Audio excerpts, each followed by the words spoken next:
ನನ್ನ ಒಬ್ರು ಕೊಲೀಗ್, ನನ್ನ ಕ್ಲೋಸ್ ಫ್ರೆಂಡ್ ಸುಹಾಸಿನಿ ಟೀಚರ್ ಅಂತ ಇದ್ದಾರೆ.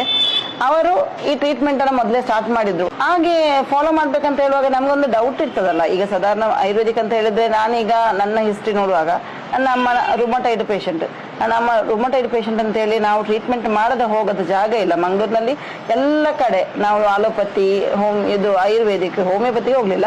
ಆಯುರ್ವೇದಿಕ್ ನಲ್ಲಿ ನಾವು 6-7 ವರ್ಷ ನಾವು ಟ್ರೀಟ್ಮೆಂಟ್. ಈ ಪಥ್ಯ ಅಂತ ಹೇಳಿದ್ರೆ ಭಯಂಕರ ಪಥ್ಯ, ಏನಿಲ್ಲ ತಿನ್ಲಿಕ್ಕೆ, ಸಪ್ಪೆ ತಿನ್ಬೇಕು, ಲೇಪ ಹಚ್ಚಬೇಕು, ಮತ್ತೆ ಅವ್ರು ಹೇಳಿದ ಕಷಾಯಗಳನ್ನ ಕುದಿಸಿ ನೀರು ಮಾಡಿ ಕುಡಿಬೇಕು.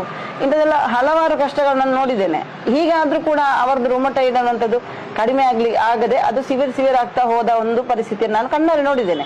ಇಂಥದ್ದಾಗುವಾಗ ಒಂದು ಆಯುರ್ವೇದಿಕ್ ಟ್ರೀಟ್ಮೆಂಟ್ ಅಂತ ಹೇಳುವಾಗ ನನಗೆ ಡೌಟ್ ಕಾಮನ್ ಆಗಿ ಬರ್ಬೇಕಾದ್ದೆ. ಆಗ ಆ ಟೀಚರ್ ಹೇಳಿದ್ದೇನೆ ಅಂತ ಹೇಳಿದ್ರೆ, ಮದ್ದು ತುಂಬಾ ಕಡಿಮೆ ಇದೆ, ನಾವು ಒಂದು ಪಥ್ಯವನ್ನು ಫಾಲೋ ಮಾಡಿದ್ರೆ ಆಯ್ತು. ಅವ್ರು ಹೇಳುವಂತ ಪಥ್ಯವನ್ನ ಅವ್ರು ಹೇಳಿದಷ್ಟು ಸಮಯಕ್ಕೆ ನಾವು ಮಾಡಿದ್ರೆ ಸಾಕು.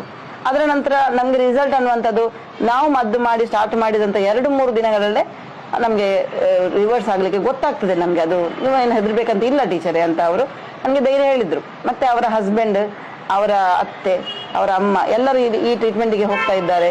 ಮತ್ತೆ ಅವರ ಡಿಫ್ರೆನ್ಸ್ ಗಳನ್ನ ಹೇಗೆ ಅನ್ನುವಂಥದ್ದು ಅವ್ರು ನಮ್ಗೆ ಸಾಕ್ಷಿ ಸಮೇತ ತೋರಿಸಿದ್ದಾರೆ. ಆಗ ಒಂದು ಧೈರ್ಯ ನಮ್ಗೆ. ಮತ್ತೆ ನಿಮ್ಗೆ ತುಂಬಾ ಟ್ಯಾಬ್ಲೆಟ್ ಎಲ್ಲ ಇಲ್ವಾ, ಕಷಾಯ ಇಲ್ವಾ ಕುಡಿಲಿಕ್ಕೆ ಹೀಗೆ ಅಂತ ಕೇಳುವಾಗ ಅವ್ರು ಹೇಳ್ತಾರೆ, ಇಲ್ಲ ತುಂಬಾ ಕಡಿಮೆ ಮದ್ದಿರುವಂತದ್ದು, ಸ್ವಲ್ಪ ನಾವು ಪಥ್ಯ ಇದನ್ನ ಫಾಲೋ ಮಾಡ್ಬೇಕು ಅಂತ ಹೇಳ್ತಾರೆ.